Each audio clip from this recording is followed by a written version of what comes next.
My YouTube is confusing me. I thought people don't like when people complain.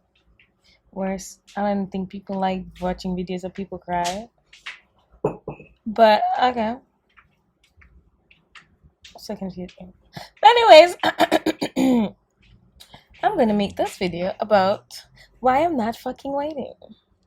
And maybe I'll be making a video that you won't see until I officially leave. Once I officially get the opportunity to fucking leave, then I will post that because I'll be disappearing. My whole look will be gone, like done. I won't post it until I know I'm gone and everything just changed. Passwords of everything changed to things that I wouldn't remember, like random numbers like 5725H2L Z, something that I can't remember. And that's what we got. Okay, today was kind of like confusing as I tweeted. And kind of came home, eat some pine, and just lie down and kind of meds. And I really just sat and I was like, why the fuck would I wait? Like, what does waiting benefit me?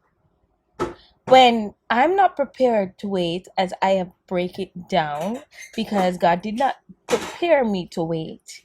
He told me to sit in anticipation. That's what I need to stop telling people. It's not a wait. It's an like I was supposed to sit in anticipation, like it's about to happen. Prepare like it was about. Let's break down the amount of time I was supposed to be in anticipation, as in sacrifice a lot, as I was about to tell you that I am going to tell you, a lot of things just flash back and it hurts because there's multiple level. There is level that is Miss World, there is the money, then there is Ryan, and that one I think hurts the most when you're in this space and then it was used against you, and then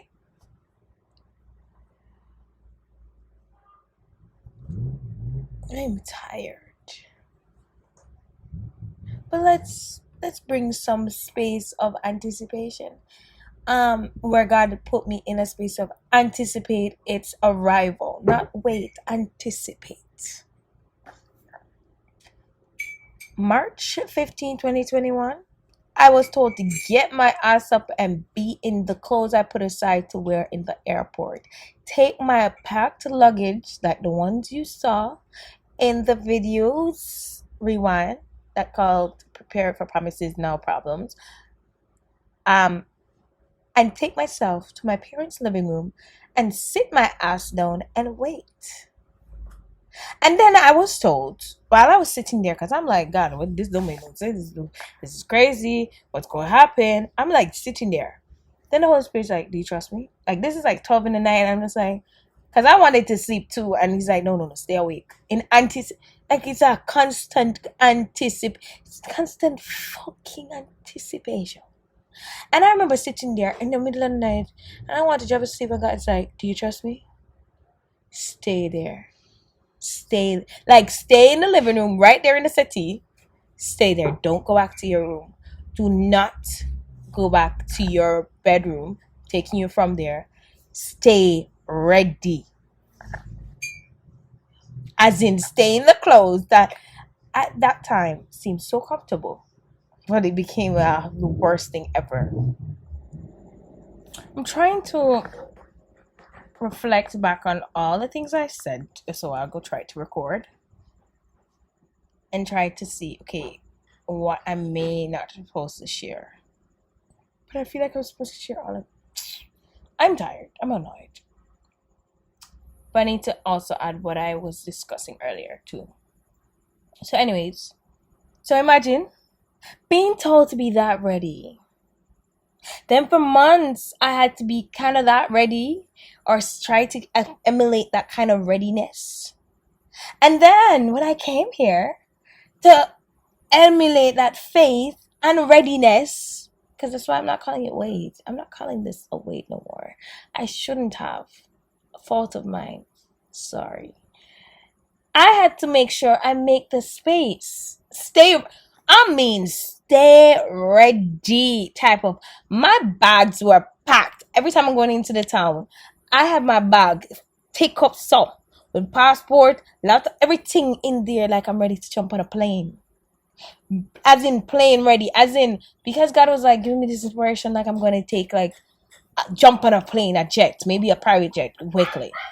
I was like that kind of level of readiness. So if I was got the call like, hey, yeah, God, because of your faith, whatever, you're gonna get this. Are you ready to go now? And I'm like, yes, I am XYZ location with this. My bags are XYZ location. I am ready. I was ready. I was that ready for months. And that's just the physical readiness in the sense of Miss World, Miss the money type of readiness. And oh yeah, did you? I'm rewind to the packing video. The video where I literally had a half a suitcase worth of papers for the money that I'm supposed to give to others that are supposed to also be blessed from it. I was ready, type of ready, not for wait, ready for delivery all the time. God telling me, oh, it's coming, it's coming, it's coming. Then that's just the money. Let me ask you, just to for some reference, point of reference. Look back at the video where I said how I found out I'm married. There's another one that says he'll lie but the truth is. There's another one that said I don't want to be bothered until he's here. There are different videos for different purposes, but there is a keynote you should get from all of it. There's this thing that God is asking me to prepare for, and that's sex. And I've said it in a very raw, brazen way in a more recent video where God is like, where I was referring to the fact that he shouldn't be worried about whether or not I'm getting rejection if that's one of the problems or one of his fears, because I made it public. God has said we must stay ready. But fuck him. That's how I said it, right? But the point is, I have to be constant, like in frustrating readiness. Hence the reason why I wrote the poetry. And then God's like, share it because he's your husband. So I end up sharing with him. But this is the thing. That, those days, because it's not when I'm like, I don't want to be in that space. And I'm like, God, no. And I'm back to, I'm not frustrated in that level. I'm good. But then in those moments, I kind of see why people are like, oh, you never have sex before? Really? Oh, you survive? Those moments, I'm like, okay, I understand why people are always looking at me like that and acting like that. I understand. But I'm sorry, what? And I must wait, and I must stay waiting, and I must be in this space for what? For what? For what? To continue waiting when for everybody to be comfortable, when everybody is okay about it. While I suffer, everybody, because I was getting real fucking pissed at one point, because I'm like, all right, because if I at least, Raheem comes along and do what God says, right? Because obviously he's acting like he doesn't want what God said he wants, right? But if he just do what God says, right? I know everybody else have to at some point fall into place because of all of how it's been done. Because he chooses to lie, because he chooses to stick with one way, because he makes me look stupid. If he comes, everybody have to be like, well, she was right.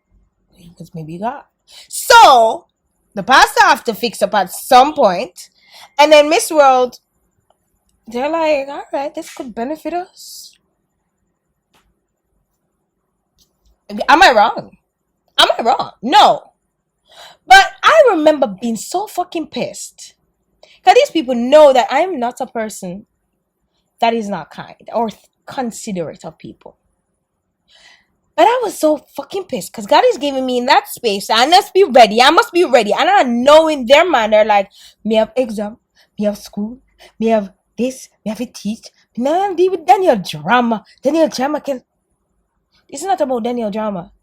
Cause if it was up to me and not God, whatever, I wouldn't be bothering you for shit. I'll move on. I'd be with another man. I'll be living my life.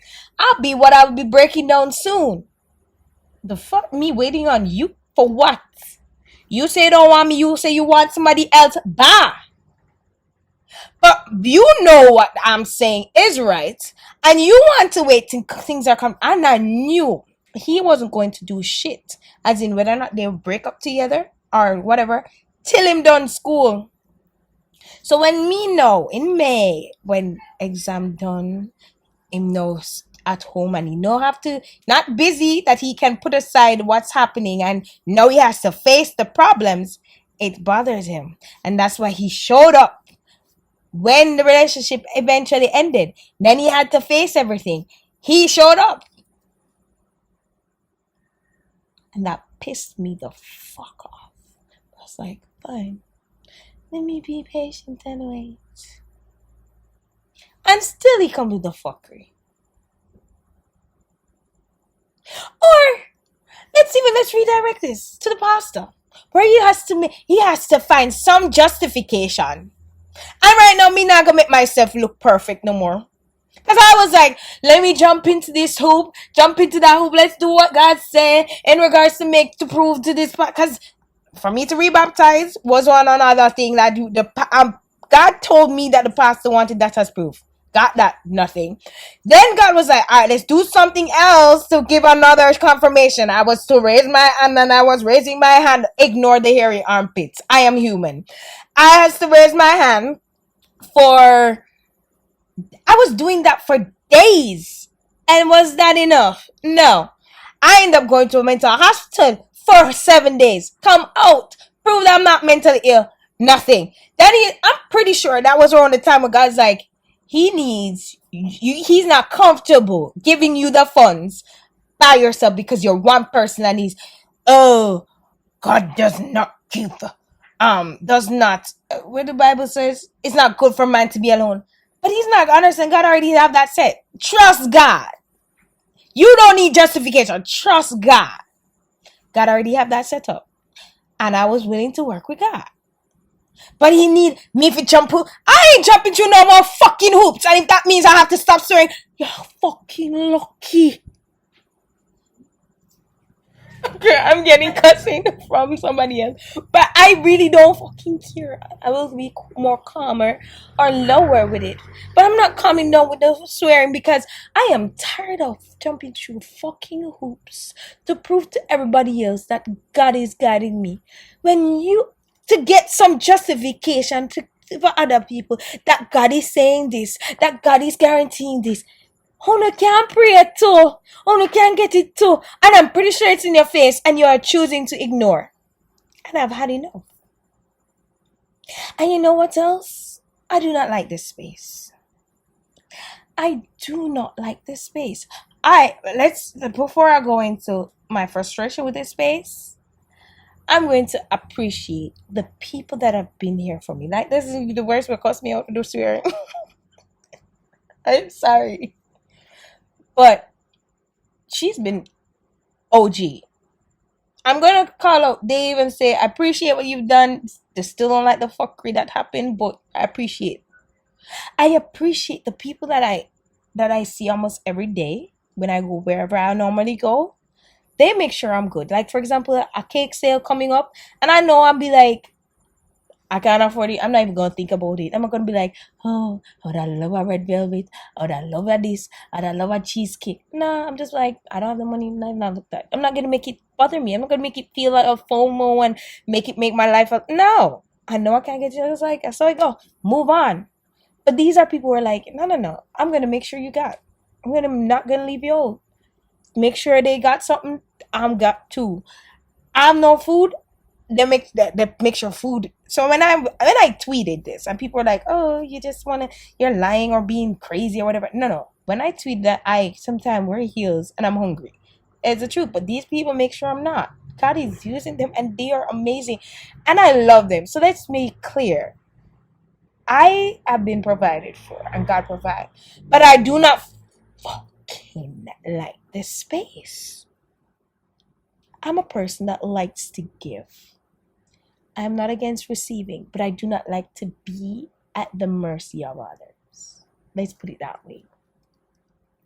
And I've never been like that for a long time where I liked my hands out. I proudly say everything I own, I bought. Maybe it's something I end up being engraved in me because I had to work or get convinced for whatever I'm got, and whatever I get, sometimes I get cussing for it. And I'm like, I thought you're giving me. So I've learned to get my shit myself, and I will give, abundantly give. But having to have to hand out, we need basic things like pad, and I have to be begging. Like even like a story I was telling my friend. I remember 2020. Oh come on, I was wearing this necklace. And Mr. Ryan Fowler come to me, invading my personal space too. But at the same time, I have to reflect and acknowledge that maybe he just was always comfortable with me, and maybe because he chose not to say, okay, Daniel, it's because I love you or I fell for you, and I just feel so at ease around you. So that's why I end up doing things that to you it end up being because I don't say these things. It may come to you as I'm playing with your emotion, but that's not my intention. I actually do fall for you or whatever it is. But he doesn't say shit like that. He just do whatever because he's in that comfortable space. And then when I call him out on it, he acts like, no, I didn't do shit. You did that shit. So it's either you're gonna be honest about what you're feeling or don't do this shit at all. But anyways, let's way back to the focus. So I was wearing this necklace and he touched it and he's like, admiring it. And I think he implied like if somebody gave it to me. I'm like, no, I bought that shit. I bought almost everything I own. I remember when I was in high school, Glenmere High School, that guy liked me. Maybe he's watching this, I don't know. And he liked me. I don't know what I think of him. I don't know if I liked him at that time. But I just, and I think, okay, maybe I could have liked him, but he never beyond I engaged conversation other than I like her. No. I'm gonna tell my friends to tell her that I like her. But like, can we have a conversation? For me to figure out if I can like you too, we can talk. So he tells somebody that he wants to buy me a bracelet. He wanted to buy me a bracelet. I'm like, no. Because my thing is, I don't want you to give me something and expect something. Not even a date. I don't want you to feel like you're guaranteed a date. Don't guarantee nothing. I do not, and that's the next thing too. In this space now, I feel like I should be looking out for opportunities for men. Because even one lady today, she's selling lychee, and I taste lychee for the first time this year. I was like, this tastes so amazing. And ever since then, I'm looking out to see if I can find a good deal. And they're hella expensive. And this time they were selling a dozen for 400. So I was like, the pocket not nice like that, but the 200 could have worked if I could have, split it with somebody. And she's looking at me like, you're so pretty. Oh, you are top where you know the money. And man, me get man, I give me money and me now have sex with them. And I'm like, I don't even have that option, but would I be open? Why would I? And that's the next thing. I don't want to be having to have to open that door because of this weight. Because I have no money. And I want to. Let's be clear. Because I've seen it. Because like I've seen guys talk to me about, we could buy you this or that, take you out. I take myself out on dates. I buy my own jewelry. Or bought. Because I don't got no money. I'm literally, and I kind of see what God is doing based on what he's asking me to do and what his purpose and his plan is. Because for me to sponsor Raheem right now, and when he deliver the money, because I can't do it right now. But I mean, in the space we're at where we're not married, for me to do that, I have to be dependent on, like, we have to be codependent. So I'm put in a space where I can't move like I always do, which is being independent. I have been dependent on people for months now. For me to survive in this anticipation for promise, because it's not a wait, I had to be dependent on others. So now when he comes along, I have to be dependent on him, because based on what I'm seeing, he's gonna have to come first before the money come. That's what I'm saying. So I have to know for a period of time, completely dependent on him. And that now puts me in justification for me to qualify, for us to qualify for me to sponsor him to Canada. And when the money comes, because you have to prove that you can sponsor him financially. But it shows now we codepend based on the conjugal partnership, whatever, whatever, whatever. I see it. But this is not what I like, nor what I am.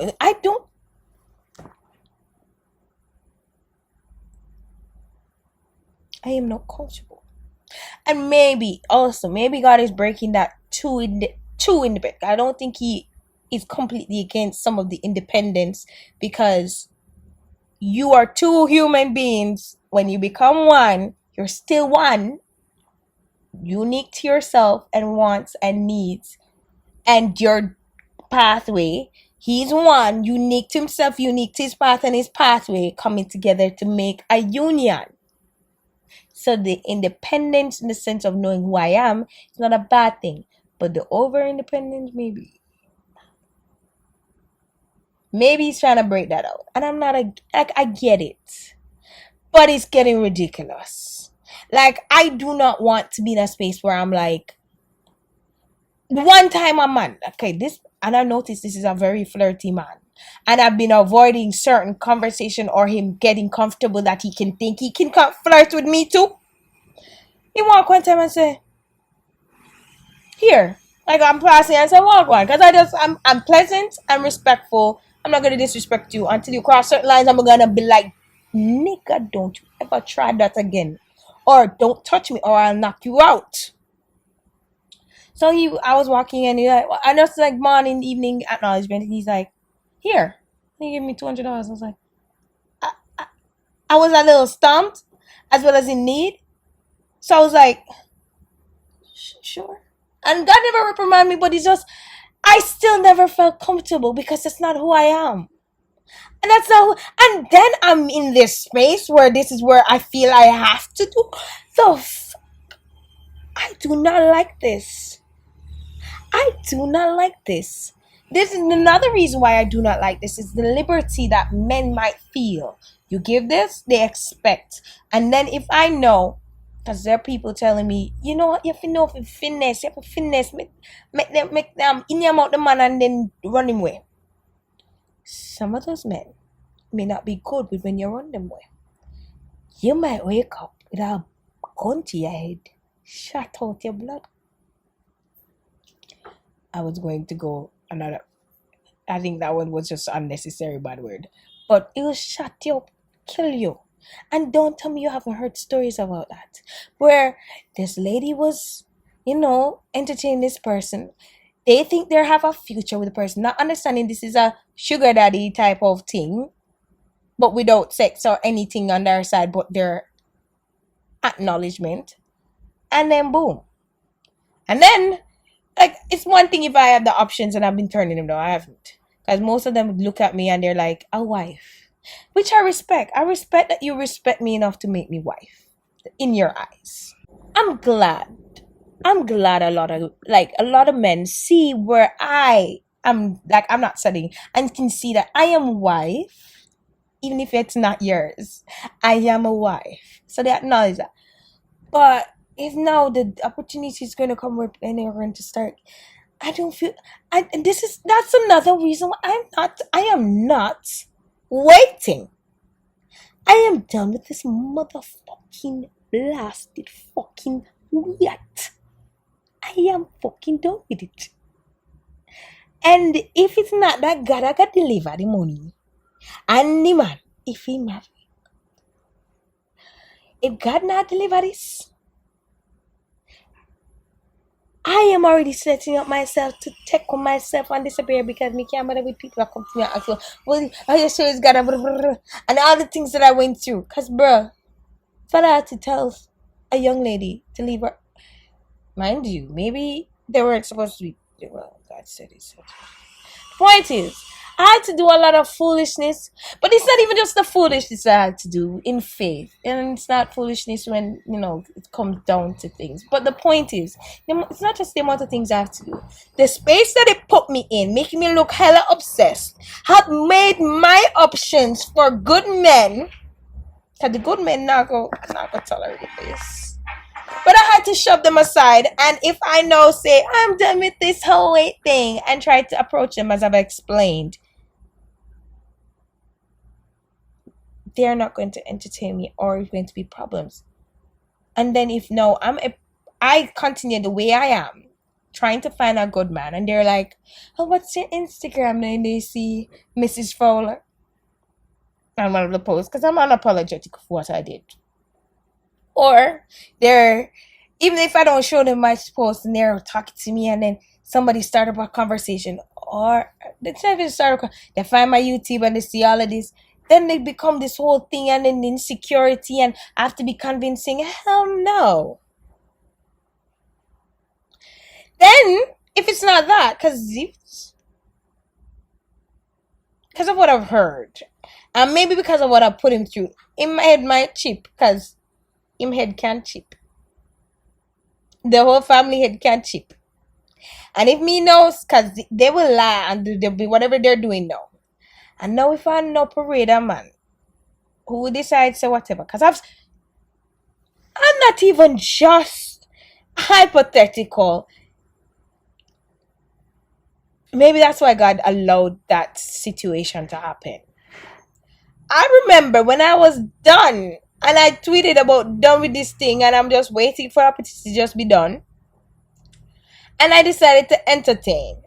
And there was this young man that I was just chilling with. Let's just say we're chilling. And it just, because eventually I realized I didn't really like him that much, like that. I'm sorry if you're watching, but I was honest with him, so it's not like. But I noticed around that time, it may not be right, but his mom, I was literally somewhere else, and I looked down from the roof of the place, and I'm seeing his mother looking at, like, so imagine if that was to keep going, that may become an altercation. Trust me, they will say whatever, and then make it go hurt them a little bit too much. After all that I had to do, and they got cheap. Cause I remember that one day, me see mother, I stare upon me. Mind you, I don't know how. At the time, I decided to stand up at the ledge, just to chill. Is his mother there staring up there to see me? Because if I wasn't at the ledge, they wouldn't know see me. Then if it wasn't that, later on in the day, and I am father Missy. And trust me, based on what I've been hearing, and the fear of my ex-landlord, there are people, and I have a feeling, sometimes, when I walk in the streets, there are people that are like, oh man, Missy her, and text. So, if I continue to be in this environment, but I say I'm done with this shit, and start living my life the way I want to, I'm not going to actually be done, because then I'm going to have to be with them and whatever head chick them decide to do, because I'm entertaining somebody else or living my best life, and then they want to make a big deal about it because they choose now that they want to do whatever when they had the opportunity, when I was looking like a damn fool.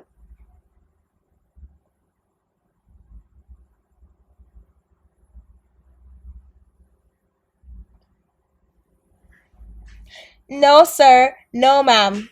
This is why I'm done with this weight. So it's either gonna deliver.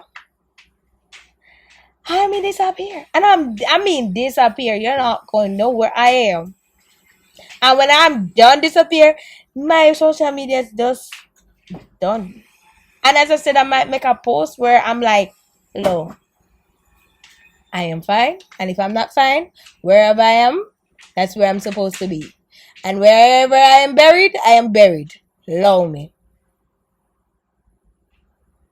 Because me know why me I live my life and I recover. And like before I go into just the finalizing of it, I don't deserve this shit. I know I don't deserve this shit. I knew this from the start. I was just trying to trust God. And I know what God comes to require for greatness and for what He takes you to a level He breaks you. And I know when He wants to take you to the next level, when He uses you, He asks you to sacrifice, make sacrifices. So I was like, okay, God, this shit hurts. This is not what I want. This is not what I'm used to. But I will take the whipping, the breaking, and the sacrifice for something greater. And that's the shit I was doing. But I was not somebody who did not know her motherfucking worth. And not to toot my own horn, because I don't go around telling people I look good. My body's the body's bitch. No, I don't go around because, bro, I don't need to. I just do my thing and do it. But I know I'm not ugly. I know I am an amazing person. I am kind. I am a wonderful inside. I know that I don't just bring things to the table. I'm the motherfucking table. And because I know I'm the motherfucking table, and I realize how I've let somebody come to my table and eat too freely, I've learned, no. Nobody not come on my table unless they bring in a table. So I'm now the fucking table. So when somebody asks what I'm bringing to the table, I laughed. But I was like, fine, God, let me move in faith. But I know I'm the fucking table. I'm the meal. I'm not no snack where you just have for the moment and then just be at ease. No. I nourish. I know I am nourishment that feels for generations to come. So I am not just a little snack you have for the moment to feel a little feels. No, I am fucking nourishment. So I know my worth. I know I am made for greatness. I know that I'm meant to build. I am a foundation force, strong force of some foundation for great things. So I ain't gonna take shit. And I was just tolerating, just trying to move with God for whatever. But I'm fucking done.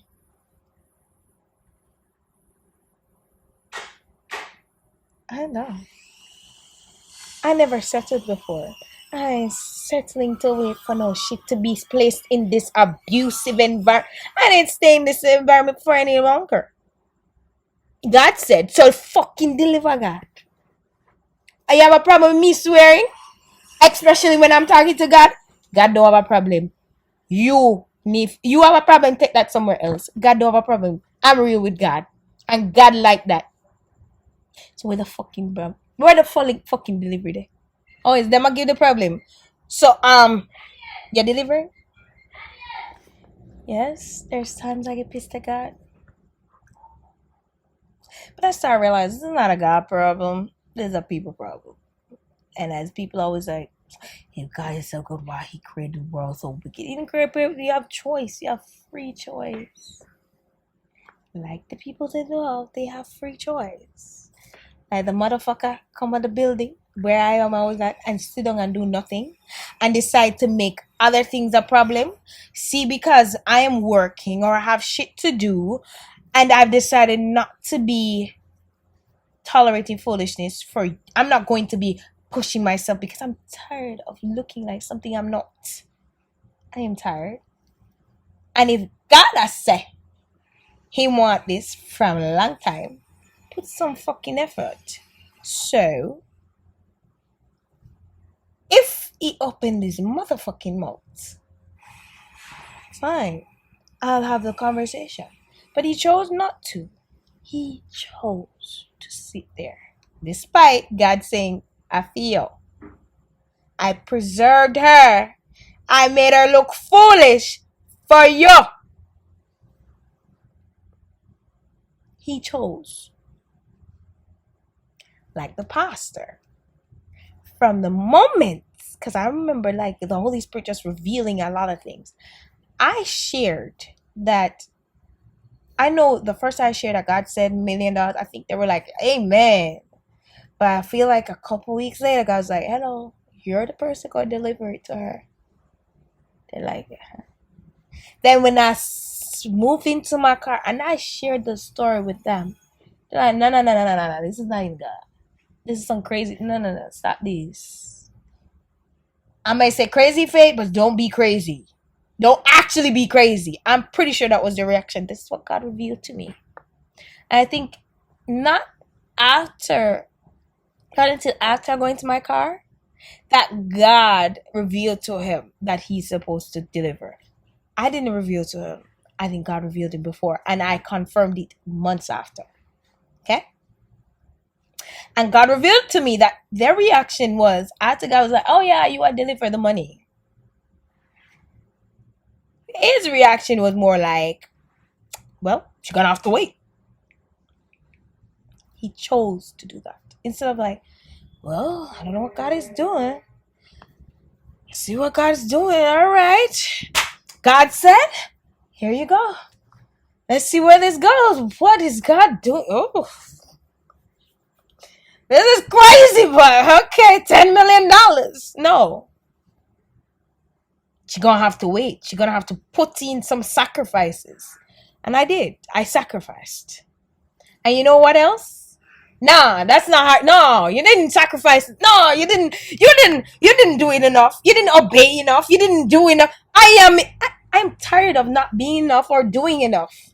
And God already knows my heart. They chose, the pastor chose to find excuses, to find other justification why he shouldn't, why I should wait, why I'm not worthy of it. Oh, she starts to swear. Oh, oh, she give up. Oh, tell me one perfect person. That's a simple, basic thing. Not one person is perfect, so God used everybody. He was waiting on perfect person. The only person he ever used is Jesus, and that only person ever in the world.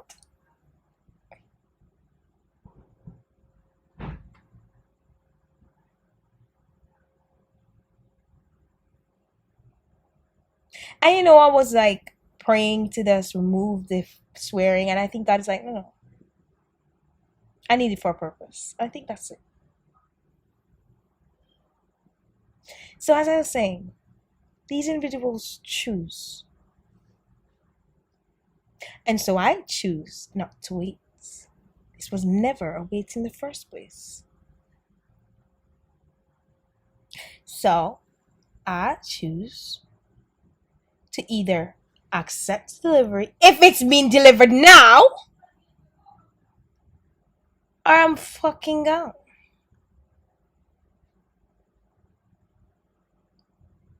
I have no time. Like, I do not like this fucking space that I'm in. I want to feel I'm contributing, not depending on people and at their mercy. Because I'm not even contributing to a point. Like, now I feel like I'm contributing a little. And still, there is some level of, I'm a burden. I do not like to be a burden either. I like to be a contribution. I'm amazing. I'm a lot of things. And I can contribute. I like contributing. So I choose. Danielle, middle name that I choose to keep to myself. Dennis, if I choose to leave. Or Fowler, if I'm getting delivery now. choose not to wait.